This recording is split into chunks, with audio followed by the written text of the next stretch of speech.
ధర్మవరం నియోజకవర్గంలో పెద్ద ఎత్తున ప్రజలు తరలివచ్చి ఓట్లు వేశారు.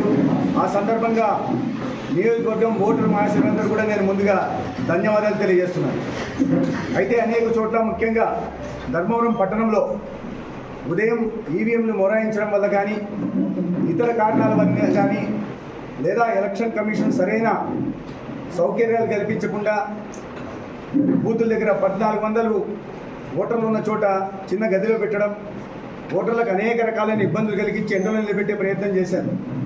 ఈ సందర్భంగా మేము ముందే చెప్పడం జరిగింది. ఆర్ఓ గారికి కానీ, డిఓ గారికి కానీ, సిఓ గారికి కూడా చెప్పడం జరిగింది. ఈ సందర్భంగా వాళ్ళకు ఎలక్షన్ కమిషన్కి నేను చేస్తున్న విన్నపం ఏమంటే, ఇవాళ బూతుల దగ్గర ఉంటున్న ప్రతి ఓటర్ని చివరి ఓటర్ దాకా ఓటు వేయించి పంపాలా. ఇది రాజ్యాంగం ప్రజలకి ఇచ్చిన హక్కు. వారు ఓటు వినియోగించుకునేలాగా చేయాల్సిన బాధ్యత ఎలక్షన్ కమిషన్ది.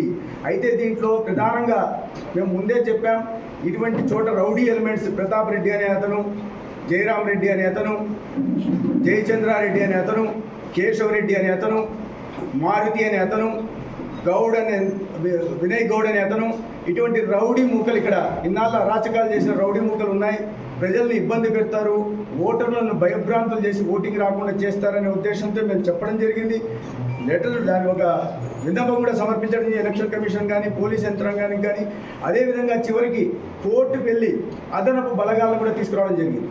అయితే మేము పదే చెప్తున్నప్పుడు కూడా ఈ జిల్లాలో ఎస్పీగా ఉంటున్న మాధురెడ్డి పూర్తిగా వైఫల్యం చెంది ఎక్కడ సమస్యాత్మక బూతులు ఉన్నాయో అక్కడ పోలీస్ సిబ్బందిని కాకుండా సమస్యలు లేని చోట సిబ్బందిని పెట్టాడు. ఇప్పుడు సాయంత్రం 6 గంటల తర్వాత మేము ఓటర్లకు అందరికీ ఓటు హక్కు వినియోగించుకో అవకాశం కల్పించాలని మేము కోరుతుంటే అక్కడ ఈ రౌడీ ముక్కలు వెళ్ళి బూతుల్లోకి వెళ్ళి అదేవిధంగా ఈ కేతిరెడ్డి ఎమ్మెల్యే కేతిరెడ్డి కూడా బూతుల్లోకి వెళ్ళి భయభ్రాంతులు చేయడం, ప్రజలు మీరు ఓటు వేస్తారా లేదా అని బెదిరించే పరిస్థితి. ఈ రౌడీ ముక్కలను కట్టడి చేయండి అని మేము పోలీసులకు పదే చెప్తుంటే కూడా వీళ్ళు వినడం లేదు. కింద పోలీస్ యంత్రాంగం పనికిరాని ఒక సిఐ సుబ్రహ్మణ్యం అనే సిఐ అతను రౌడీ ముక్కల్ని కట్టడి చేయకుండా ప్రజల మీదకి వెళ్ళడం, సినిమా ఫక్కీలో కారులోంచి దిగడం, ప్రజల మీద లాఠీలు చూపించడం, మేము అడిగితే మాకు ఏజెంట్లు అడిగితే వాళ్ళని బెదిరించడం, వీళ్ళు ఒక వైఎస్ఆర్సీపీ పార్టీ ఏజెంట్ లాగా ఈ అధికారులు పనిచేశారు. వీళ్ళు డిఎస్పీ కొంతవరకు సహకరించినప్పటికీ చివరికి వచ్చేసరికి ఆయన కూడా చేతులు ఎత్తారు. మేము సాయంత్రం 4 గంటలని చెప్తున్నాం, ఈ రకంగా జరుగుతుంది, ఓటింగ్ 9 దాకా 10 దాకా వెళ్ళే అవకాశం ఉంది, ఈ ప్రాంతాల్లో సమస్యాత్మక బూతులు ఉన్నాయి, వీటికి పోలీస్ సిబ్బంది పంపండి.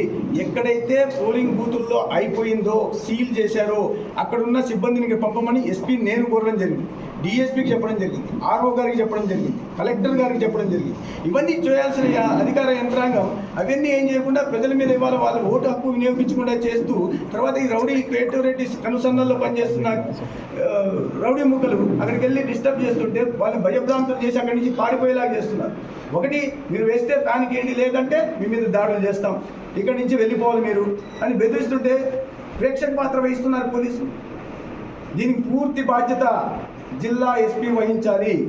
ఇక్కడ ఉంటున్న డిఎస్పీ సిఐలు బాధ్యత వహించాల్సిన పరిస్థితి ఉంది. నేను ఎలక్షన్ కమిషన్కి మళ్ళీ అడుగుతున్నా, మీడియా ప్రముఖంగా మీనా గారికి కూడా మేము పంపడం జరిగింది, ఉత్తరం కూడా రాయడం జరిగింది, రిక్వెస్ట్ రాయడం జరిగింది. వాళ్ళు ఎలక్షన్ కమిషన్ పూర్తిగా సహకరిస్తున్నారు, ఏది ప్రతి ఓటు వినియోగించుకునేలాగా. కానీ దానికి రక్షణ కలిగించి పొద్దున 3 గంటల నుంచి 4 గంటల నుంచి ప్రజలు అనేక ఇబ్బందులు పడుతూ క్యూలో నిలబడుతున్నారు. ఓటు హక్కు వినియోగించుకోవడానికి కూడా ఇబ్బందులు పడాల్సిన పరిస్థితి, దారుణ పరిస్థితి ధర్మవరంలో నెలకొని ఉన్నాయంటే దీనికి బాధ్యత ఎవరు? ఇవన్నీ జగన్మోహన్ రెడ్డి ప్రత్యేకంగా అక్కడి నుంచి చూస్తూ కూర్చోన్నారు. ధర్మవరంలో పోలీసు యంత్రాంగం ఆయన తొత్తులుగా ఇంకా పనిచేస్తున్నారా? ప్రభుత్వం మారబోతుంది, మారినా మారకపోయినా ఇటువంటి విధానాలు కలిగిన అధికార యంత్రాంగాన్ని ఖచ్చితంగా రేపు ఇబ్బంది ఉంటుందనే విషయాన్ని కూడా వాళ్ళు గుర్తుపెట్టుకోవాలి. ప్రజలకు ఇబ్బంది కలిగించే పని ప్రజలకు సేవకులుగా ఉండి వాళ్ళకు అవకాశం కల్పించాల్సిన, ఓటు కల్పించాల్సింది పోయి ఈ రకంగా భయభ్రాంతులు చేస్తున్న రౌడీ మూకల్ని రక్షించడం అనేది సరైన పద్ధతి కాదు. వెంటనే ఇటువంటి రౌడీ ముక్కలను పేర్లు తీసుకొని చెప్తున్నాను నేను. ఈ ప్రతాప్ రెడ్డి, రావుల చెరువు ప్రతాప్ రెడ్డి, లేదా ఇక్కడ టౌన్లో ఉంటున్న జయరాం రెడ్డి, లేదా కేశవరెడ్డి, లేదా తంబాపురం జయచంద్రారెడ్డి, ఇంకా మారుతి అనే అతను, ఇంకా ఇటువంటి వాళ్ళని అందరినీ వెంటనే కట్టడి చేయాలా. కట్టడి చేయకుండా ఇదే రకంగా వస్తే బీజేపీ కార్యకర్తలు, తెలుగుదేశం పార్టీ, జనసేన కార్యకర్తలు కూడా రోడ్డు మీదకి వెళ్లాల్సి వస్తుంది. ఇవాళ ప్రతి ఓటరు ఓటు హక్కు వినియోగించుకునే అవకాశం కలిగించకపోతే, పోలీసు యంత్రాంగం రక్షణ కలిగించకపోతే ఓటర్లకి మేము కూడా రోడ్డు మీదకి వెళ్లాల్సి వస్తుంది.